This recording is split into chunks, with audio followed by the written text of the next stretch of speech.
welcome back, everyone. You know, the Relay for Life event was such a huge success, but here to talk about that is Cheryl Nagy. Welcome, Cheryl. Thanks for having me. My pleasure. All right, so tell us about, first of all, what is Relay for Life? Relay for Life is a fundraising event from the American Cancer Society, and all of the money goes for research, patient support, family support, education of healthcare professionals, support for cancer patients. So it does a lot. It covers a lot of territory. Yeah, it's a big deal. And a lot of cancer, you know, we've all known somebody or have, you know, lost somebody, or, you know, it really affects so many people out there. Right. It's important to get that research, you know, to help with the you know, defeat cancer, I would say.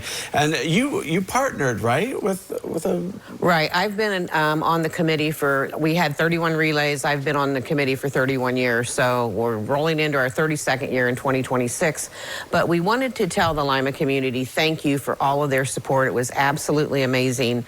And the funny part about it was that weather forecast, it rained the entire time. We had like maybe a 15-minute break that the survivors took their first lap, which is always how we start the relay. And then it just was a steady rain the entire event, but it was wonderful. People were very, very happy to be there. We still did a lot of our activities. We always do. And the bottom line is our goal for the 2025 relay was $120,000, and we raised $123,300. Wow. So we're very pleased with that. Like I said, that money is so important for research.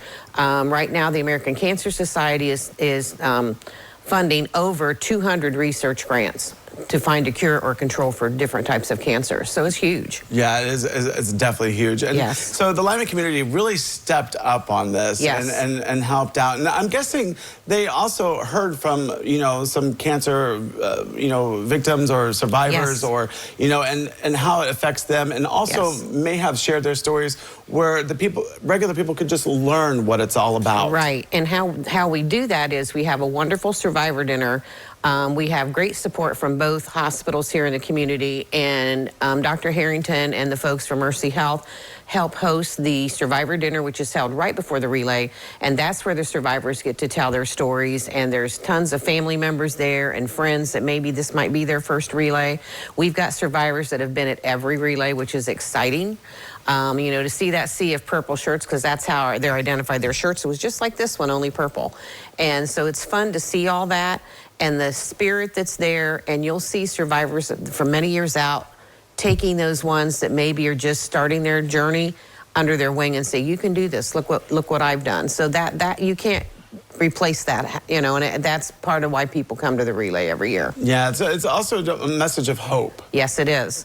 Hope that you're going to continue the battle, hope that, you know, you found a cure, and that you're hoping for others to have the best journey possible during their event and their journey in cancer care. Right, and a perfect example is that, you know, just because you may have like been diagnosed with cancer, it doesn't mean life is over. Correct. It's not a death sentence. When I first started my career as an oncology nurse many, many years ago, the oncology floor was where they sent patients who were probably not going to survive for the most part.